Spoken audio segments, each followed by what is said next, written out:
ഡൽഹി കേരള ഹൌസിൽ മുഖ്യമന്ത്രി ഉമ്മൻചാണ്ടി വാർത്താ സമ്മേളനം നടത്തുന്നത് സംഭവങ്ങൾ വളരെ റെപ്യൂട്ടേഷനുള്ള ഇന്ത്യയിലെ നമ്മുടെ തലസ്ഥാന നഗരിയിലെ ഒരു വലിയ വിദ്യാഭ്യാസ സ്ഥാപനത്തിനാകെ കളങ്കം വരുത്തുന്ന രീതിയിലും പ്രതികാര മനോഭാവത്തോടും കൂടിയായി എന്നാണ് വിദ്യാർത്ഥി നേതാക്കൾ പരാതി പറഞ്ഞത്. കേന്ദ്ര ഗവൺമെന്റ് ഈ പരാതി ഗൌരവമായി പരിശോധിക്കേണ്ടതാണ്.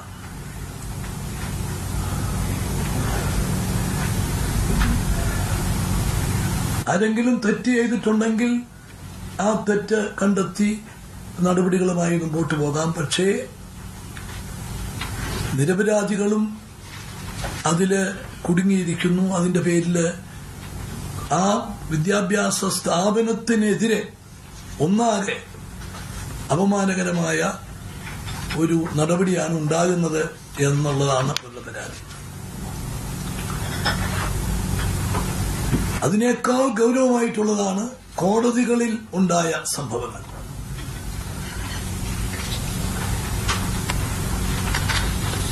ജനാധിപത്യത്തിന്റെ ഏറ്റവും ശക്തമായ ഘടകമാണ് ജുഡീഷ്യറി. ജുഡീഷ്യറിയുടെ സ്വതന്ത്രമായ പ്രവർത്തനത്തിന് തടസ്സം വരത്തക്ക വിധത്തിലുള്ള നടപടികൾ കോടതികളിൽ ഉണ്ടായത് സ്വതന്ത്ര ഇന്ത്യയിലെ അപൂർവ സംഭവങ്ങളിൽ ഒന്നായിട്ടേ നമുക്ക് കാണാൻ സാധിക്കും. അതിനെതിരെയും ശക്തമായിട്ടുള്ള നടപടി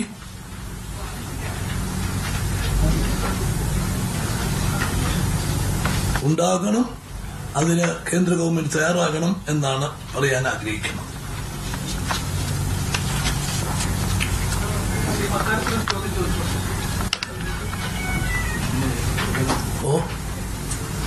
ഈ രാജ്യദ്രോഹ കുറ്റം ചുമത്തുന്ന നിയമം ഭേദഗതി ചെയ്യണമെന്ന ആവശ്യം ശക്തമായി ഉയരുന്നു. ശശികലുള്ള ആളുകൾ ഇക്കാര്യം ആവശ്യപ്പെടുമ്പോൾ സംസ്ഥാനം ഇത്തരം ആവശ്യം എന്തെങ്കിലും അതിപ്പം ഞങ്ങൾക്ക് അതിന്റെ എല്ലാ വശങ്ങളും ആലോചിച്ച് മാത്രമേ പറയാൻ സാധിക്കൂ.